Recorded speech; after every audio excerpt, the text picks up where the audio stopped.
Are looking at about 100 bridges in the next 10 years that are at high risk of closure. New tonight, state road officials are sounding off on the need for funding for bridges across the state. They say it could cost hundreds of millions of dollars to fix and maintain the bridges that millions of Michiganders cross every day.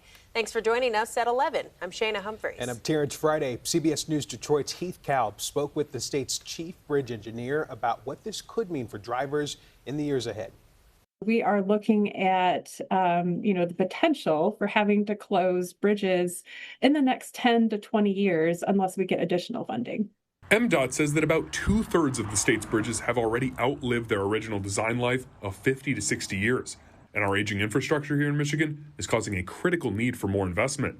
Our aging inventory, the fact that condition deteriorates over time, and that our inflation has been higher than new revenue. We're finding that we're unable to keep up with the deterioration. The state tracks the conditions of every bridge in the state, and over 100 of them are in poor condition, like this one in Madison Heights by the interchange of 696 and I-75. Rebecca Curtis, the chief bridge engineer for MDOT, says those bridges in poor condition can close by 2035, impacting nearly 2 million drivers daily if a comprehensive transportation funding package isn't secured. We are estimating that we need an additional $400 million each year for trunk line investment and around $200 million a year additional for our local agency bridges. Now anyone can access the state's bridge data at michigan.gov/bridge conditions. For now, reporting here in Oakland County, I'm Heath Kalb, CBS News Detroit.